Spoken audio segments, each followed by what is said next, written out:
Anda masih bersama kami dalam Berita Lampung. Bagi Anda yang baru bergabung, inilah Berita Lampung pilihan hari ini.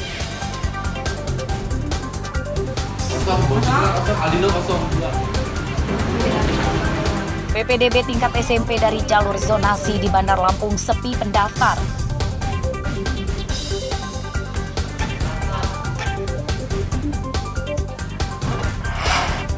Akan melakukan penangkapan terhadap salah satu tersangka untuk melakukan laporan. Seorang pemuda di Lampung Utara yang mencabuli remaja putri hingga melahirkan diringkus.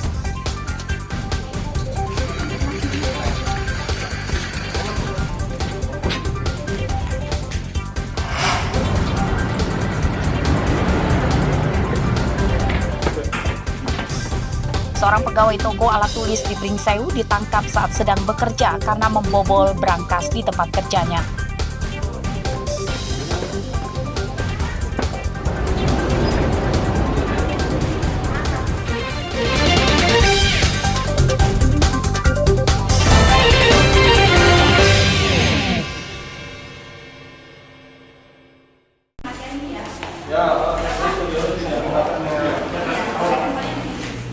Sebanyak 3 tersangka dari 2 kasus di Lampung Utara dibebaskan pihak Kejaksaan Negeri Kota Bumi melalui keadilan restoratif atau restoratif justice pada Rabu siang.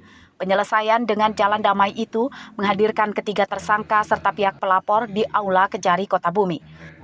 Mereka adalah Lendi Ariansyah dan Sandi Sanjaya yang tersandung kasus pencurian dan Yandi Saputra yang tersandung kasus penganiayaan.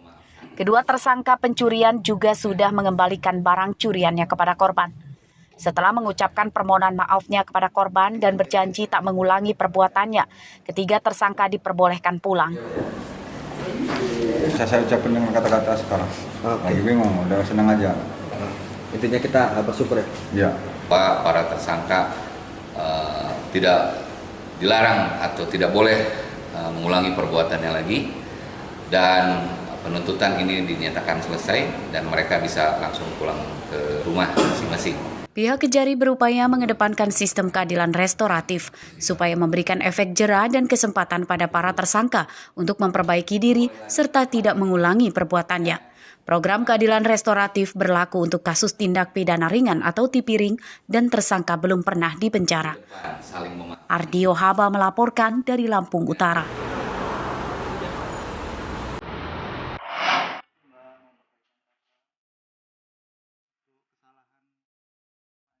Transformasi digital untuk perbaikan pelayanan yang dicanangkan pemerintah tak berjalan maksimal, khususnya di daerah pelosok. Salah satunya di Desa Tanjung Rejo, Kecamatan Bengkunat, Pesisir Barat.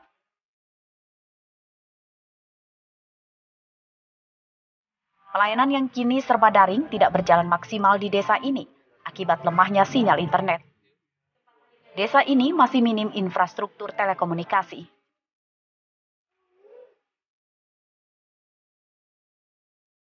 Dengan internet, tak jarang pelayanan publik justru terhambat. Pihak desa telah berusaha dengan melakukan berbagai upaya, termasuk meminta bantuan alat penguat sinyal Kementerian Elektronik dan Informatika pada 2021, namun alat itu tak berfungsi maksimal. Dia tidak bisa dipakai untuk internet yang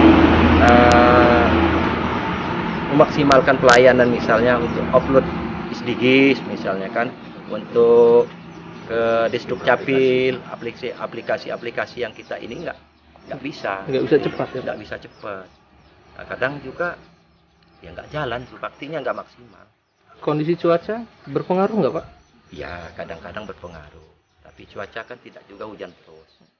Nah, intinya kalau memang dia baik bisa terbantu kalau dia maksimal. Warga dan pamong Desa Tanjung Rejo Pesisir Barat mendesak pemerintah kabupaten dan provinsi segera menyediakan infrastruktur telekomunikasi yang layak, salah satunya memperbanyak kerjasama dengan perusahaan telekomunikasi. Rosandi melaporkan dari Pesisir Barat.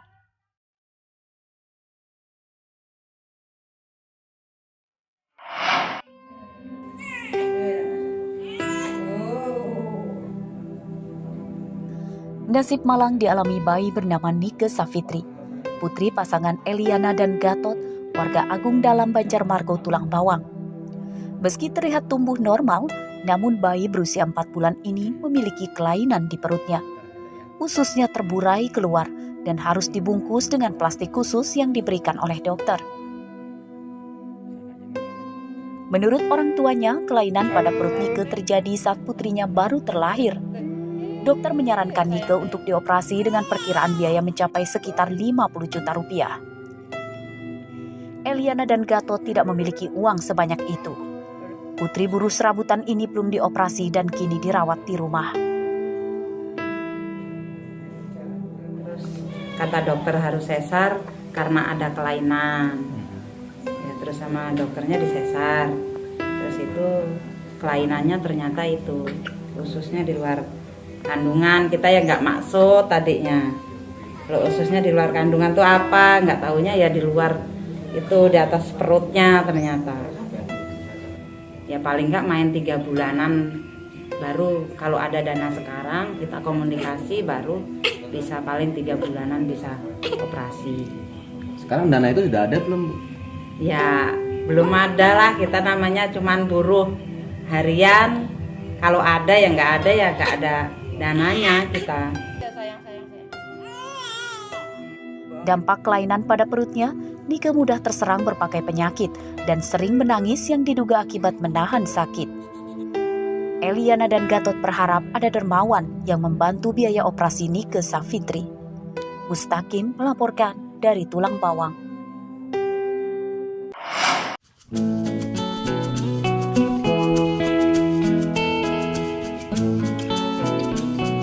Limbah tulang ikan laut giling ternyata bisa dimanfaatkan dan dijual kembali untuk pakan ikan lele.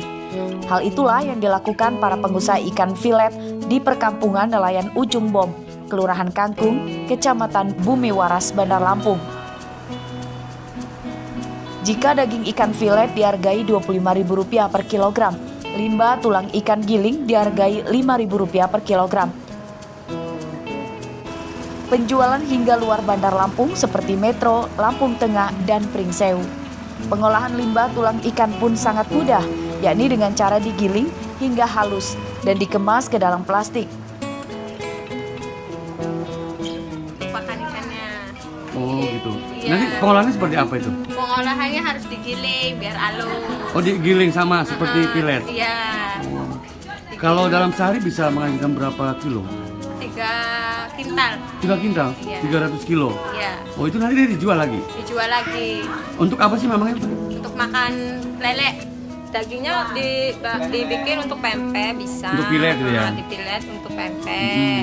Kalau tulangnya ini untuk pakan ikan lele. Oh kita jual lagi. Per kilonya berapa Bu? 5.000. Itu kita kirim kemana aja Bu? Ke Lampung Tengah. Terus? Ke Metro. Berapa lama? Usaha ikan filet kini sedang kekurangan pasokan ikan dari nelayan dampak cuaca buruk. Banyak nelayan di pesisir Bandar Lampung yang tidak melaut. Arsadi Saputra melaporkan dari Bandar Lampung. Pemirsa, informasi tadi sekaligus menutup perjumpaan kita kali ini. Saya Iin Hermayani beserta redaksi yang bertugas berterima kasih. Selamat beraktivitas kembali, sampai jumpa.